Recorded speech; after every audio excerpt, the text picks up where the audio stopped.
This episode contains language that is not suitable for minors. Please enjoy responsibly. And now, today's episode. I don't want anything to sneak out. Sure, you're gonna get my party, my complaint on thing. I'm gonna be the crappy old guy complaining about service.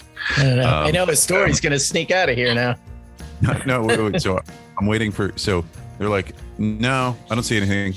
I'm like, can you check or whatever?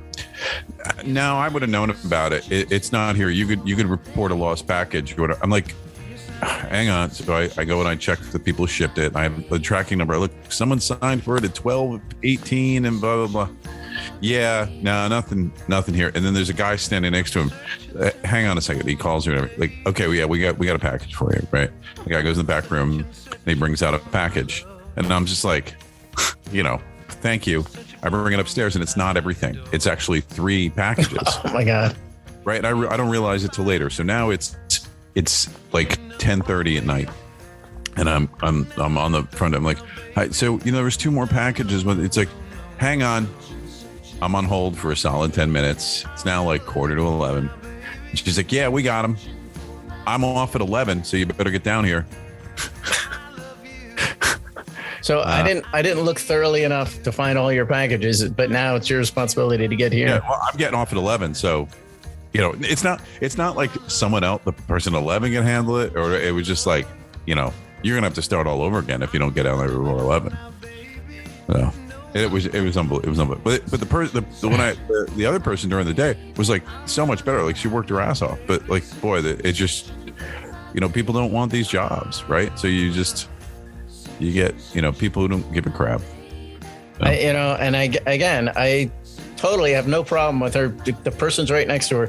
Chat away all you want, but it's like work and talk. Yeah, why can't we do it? That is my new pet peeve. Is like there is so many places you go and you walk up and they're just like they're hanging out. No, they're staring at you like you came to me.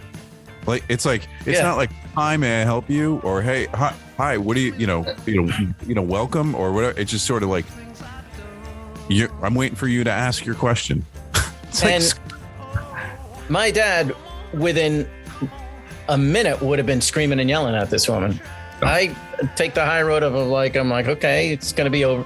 She sees we're standing here. I'm sure that she's going to wind up the conversation. It just kept on going.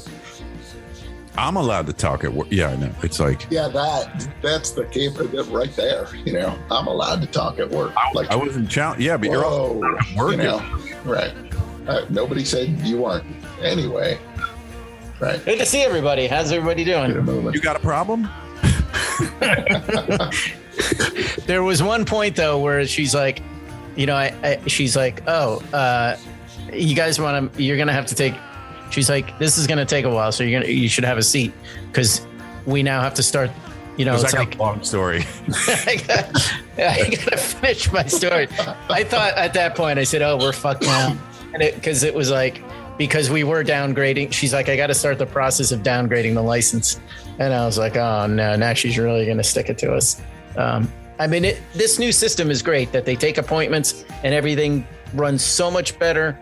And I was like, just kind of surprised at that attitude. Yeah. Well, we did get out of there relatively easy. It's nice. And I was smiling on the way out, smiling with her. How long did it take? How long was the process? The longest part was like we walked in and we had to wait online to verify the ID check. Yeah, sure. And there's 2 people in those windows. And I'm watching like as the numbers are clicking and they're getting close to ours. And I'm like, if our number gets called and I'm still on this line, I was like, what happens then? Are you in Oakland? We were in Oakland for this. Right. This is one of the services that could actually be done in Oakland. But there was a idiot in front of me that was like, he was some dude and he's like, he is also getting a non-driver's license. I guess he lost his or was getting a duplicate. And he waited all that time and gets up to that window. And that lady is like, she's like, no. Yep. Okay. Yep. No, you got to do this all online. And he's like, huh? He's like, yeah, you got to fill this out. And so, and he was like perplexed at like, he's like, I can't do this here. And so he left. That's like worse when you go and spend the time and still don't get what you came for. and he left. And of course, he walks out the wrong door. If you recall, at Oakland, and I don't mean to go on about this any longer, there's 3 doors. The first 2 are all exits. You got to walk down to the one that opens. And I'm like, right there, somebody should be watching and denying them licenses if you can't figure out what door to go in. And the guy that walked out the wrong door, he walked out the emergency one. I was like, that guy needs to get his thing pulled too. That should be like the Darwin test, you know? The last time I was at Oakland, I ran into Constantine Maroulis. He was he's a celebrity, but he's just like the rest of us, man. There he was on the line, doing his thing, getting his registration, whatever, license, something. He wasn't pulling rank by saying, I'm a celebrity, I shouldn't be waiting online. They totally gave him preferential treatment, I'm sure. They just ushered him right through. Oh, yeah. Just he's Mr. Roselli coming to the front of the line. I'm standing on that line, I'll tell you, and we start yip-yapping a little bit. And he absolutely had people like, you know, oh, I saw you on American Idol, Constantine. Oh, wow. Love you. That's great. That's great. It happened. Number 642. And the time before, like I met do you remember a guy named Harry Baggs? Why does that sound familiar? Baggs. He wrote a fanzine. You know him, John? Yeah, I know that name. And Harry Bagg. He did a fanzine. Shit, what was the name of that? Out of Midland Park. Mm-hmm. Friend like played in. Was he in the Wretched Ones? Burnt. The Burnt sounds, yeah. But we played with them, Tony, at was some that party in Midland Park under like in these tents and stuff like that. And Head Wound played, like a bunch of Jersey hardcore bands played, and we ended up playing. And he's like, oh man, I got the tape of that somewhere. You guys were fucking awesome, blah blah blah. And that, you know, and we were like, yeah, we'll get the tape to each other and da-da-da-da-da, and we'll get it up on YouTube, and, you know, I'll let you, and, you know, it just... Yeah. Never happened. It was a roller rink in that mall? Or was it that the one where the ShopRite is in? Yeah, ShopRite, I think. Okay, that makes more sense. No, I don't remember the roller rink ever being in that mall. We'll have to defer to Wayne. When we would go to the roller rink, we'd go to Wayne. That's right. I went to the one in Wayne. Wasn't like right by the diner. Wasn't there there was like a teen hangout or something? There wasn't a roller rink or something. Like it was. What's that road that the diner's on that heads over to? Is that it's in the Pompton Lakes or something? Yeah. What is that there? It may be 202. Yeah, you're right. Yeah, that's 202. Goes right through the middle of town. Yeah. What is that called though? Is that Oakland Ave? Is that like what is that one? I should know it. Known as 202, I think.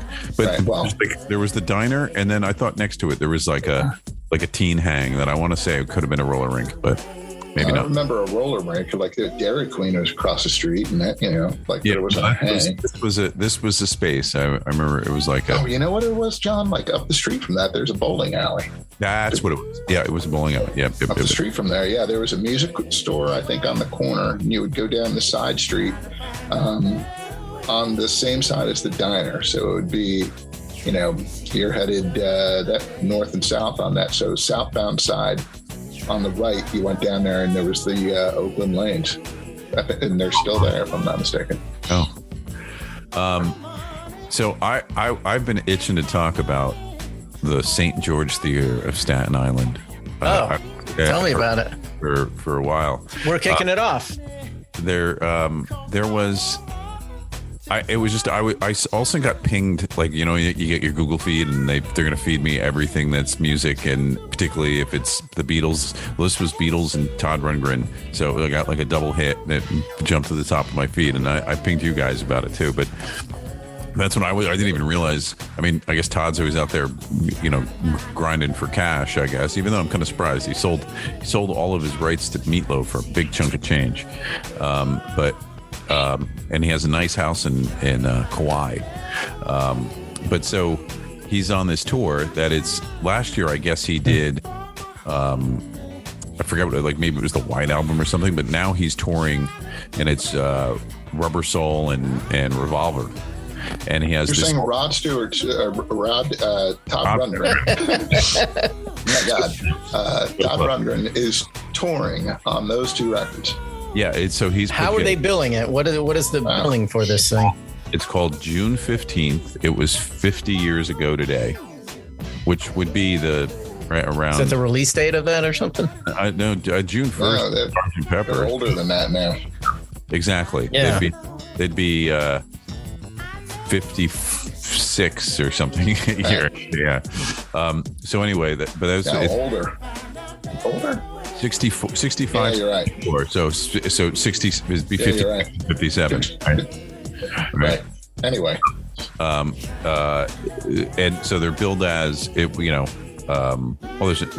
another one too. It's weird. So but it led me to this theater. So this one is called it was 50 years ago today, and it's Todd Rundgren and he's leading this band that is the last surviving member of Badfinger, Joey Molland.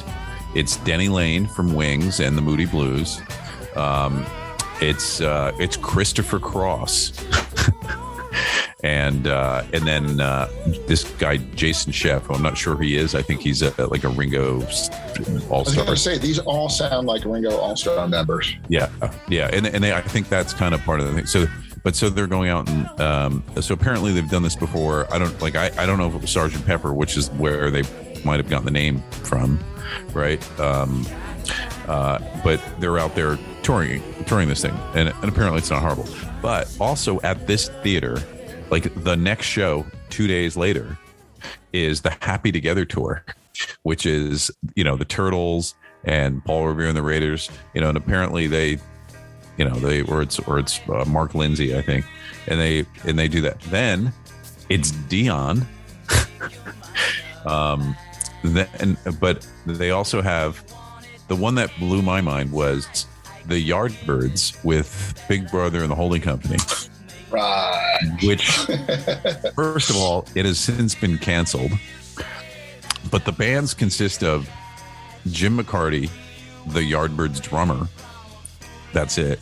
Two guys, like probably talented session guys and whatever. I know they're honoring the jam blues of the. Oh boy, that's a stretch. But then Big Brother and the Holding Company is just the rhythm section. It is the drummer and the bass player from a band that was not known. What are they asking for a ticket here? Well, so I was saying that they canceled it. So I don't know what that one is. I'll tell you what so this is on Staten Island, right near the ferry stop. So tickets it says tickets range from $29 to $129, and it's like a classical theater that has been fixed up. It's probably an old movie palace. Mm-hmm. So let's see. So orchestra tickets. There is one left that I'm looking at here. That one's $109 plus fees. So and then there's the first two rows. No, still $109. I get first two rows, man. And then if you go up into the balcony, you're in the, where are you? I guarantee you, there is a long line for the men's bathroom at that show.